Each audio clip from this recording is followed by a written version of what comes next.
From the Pioneer Agronomy Update here at Leonard, North Dakota, I'm Megan Overby for the Red River Farm Network and joined by Jeremy Baumgarten, a strategic account manager with Pioneer, and we're down here in the southeast part of North Dakota.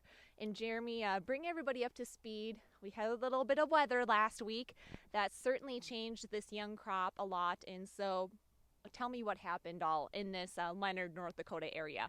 Yeah, so we've had a lot of things going on in the last week to 10 days. It started with wind. Last Tuesday, Wednesday timeframe, we had the 50-mile-an-hour wind in this geography, and the crop was at that vulnerable stage where the soybeans and the corn crop were getting beat up by the dirt blowing across the field. So we started out last week trying to analyze stands for growers and understand the extent of the damage. Most of the corn crop at that stage is going to be fine. And a lot of the soybeans, it was really hit or miss depending on what last year's crop was and how much cover it had. And then unfortunately, as we all know, last Thursday night, Friday morning, we had the frost event happen just to the south of where we are now. The North Dakota Ag Weather Network, the NDON, has a site there, and it recorded 25 degrees. Unfortunately, we won the award for the coldest spot in North Dakota last week, and immediately after that, the phone started to ring like crazy, and it rang all weekend. But that's what we're here for. We appreciate the calls from growers with questions, and keep reaching out to us. We're here to walk their fields and help analyze stand counts. And, by about noon on Friday, we could start to see where the extent of the damage was. What we saw really at first was along any grassy areas. The corn and bean crop was hit the worst with the frost damage. And then as time progressed, what I've really noticed is any fields that had any cover on them, whether it was last year's small grain stubble, last year's corn stalks, or even cover crop from last year, those were the fields that were injured the worst. The fields that had black ground and were open, that were probably the ones that were blowing the worst, they seemed to survive the frost a little bit better. So we really have two different things going on in this geography in the southeastern corner of the state that we've been working with growers to help analyze. Well, and we'll take a look at some of this damage that was incurred here. We're at a corn and soybean plot. But first, Jeremy, let's talk about the replant scenario here. Some farmers already getting after that replant, probably because they have a substantial amount of acres that need to be replanted. But of course, we have 100-degree, 90-degree temperatures in the forecast here that are looking pretty relentless, going to last over quite a lengthy day length here. And so how are we working through this replant scenario? So great questions.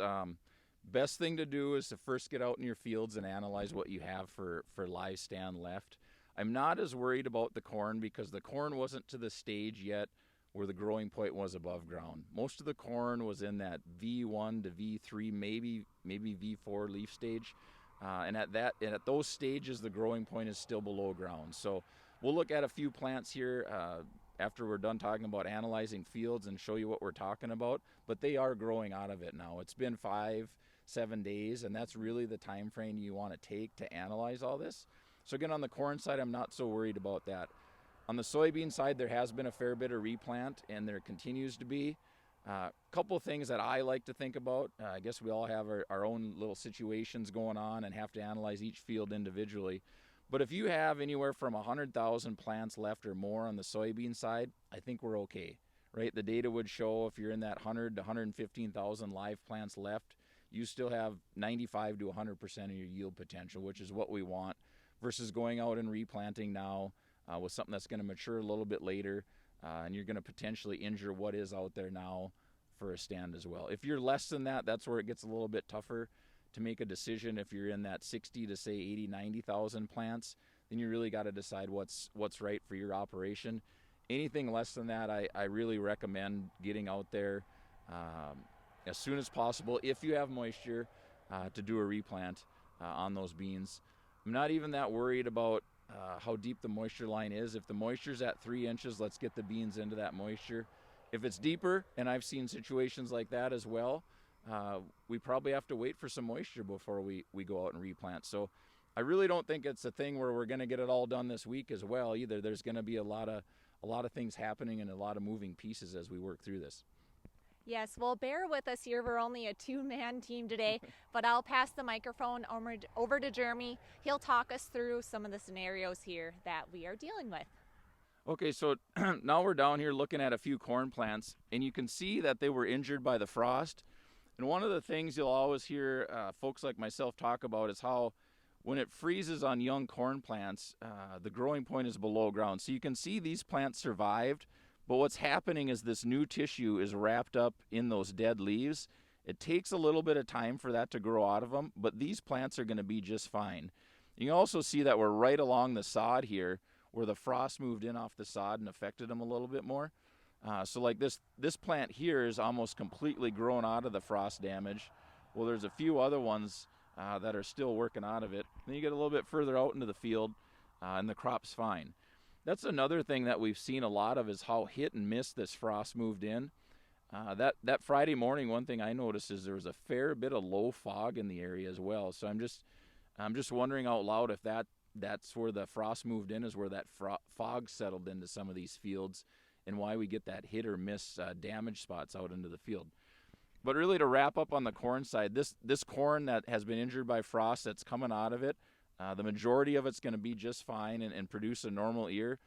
If you do have big chunks out in the field where you're worried about this tie-up, this leaf wrap, if you will, one thing you can do is go out with a rotary hoe and hit it lightly, and that'll loosen up that dead tissue from the new live tissue that's coming out. The one consideration to think about is how dry it is. Obviously, the more tillage we do, the faster we're going to dry it out. So again, every field's a little bit different, and we're more than willing to help you analyze what's going on in your particular situation. So now we moved over to the soybean section of this particular plot and field, and you can also see here how hit and miss the frost is. So you got 4 plants here. You got 3 of them that weren't injured. We got one that's just coming up, and this one obviously wasn't up when the frost event happened. And then we've got about a foot section here where the frost really injured these beans to the extent that they're dead.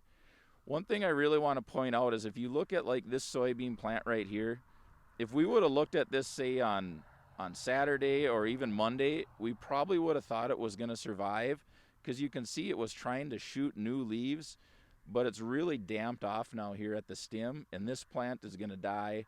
Its neighbor here a few away, same thing, that one's not going to make it. But as we go down the row, you can see that we got live, healthy plants. Here's one where the top was burned off. We still have the cotyledons, but the auxiliary buds are still coming there as well, and this plant's going to be just fine. So again, the best thing to do is to get out there, do some stand counts. I like to do it a couple of ways. You can either count off 10 feet a row, 10 feet a row, and do plant populations, or you can do the hula hoop method. And depending on what size hula hoop you have, you just throw it out in the field totally at random, count the plants inside the hula hoop, and then there's a multiplication factor that we can get to you as well to figure out what you have left for live plants. All right. Well, again, everybody, as we wrap up this Pioneer Agronomy update with Jeremy Baumgarten. Jeremy, what final words do you have for farmers, for your fellow retailers, anybody who has questions? Of course, one of those questions is going to be seed supply as we work through this replant scenario. What can you tell us about that? So great question. Best thing to do is to contact your local Pioneer sales representative or one of us out in the field. We'll continue to work with everybody. We appreciate all the phone calls and questions. Seed supply is really good at this point. We've been able to round up what everybody needs as far as supply goes. One thing we might ask is to, again, give us a heads up. Let us know you're coming, and we'll have it ready for you. And just to continue to stick with it. This isn't farmers inherently want to go out and get things done, right? And this unfortunately isn't one of those situations where we can just hit it hard and fast and get it done. Again, every field has its own unique situation, and we need to look at them and understand what's going on and get things taken care of. Well, again, Jeremy Baumgarten with Pioneer. We're here at Leonard, North Dakota for the Pioneer Agronomy Update. For the Red River Farm Network, I'm Megan Overby.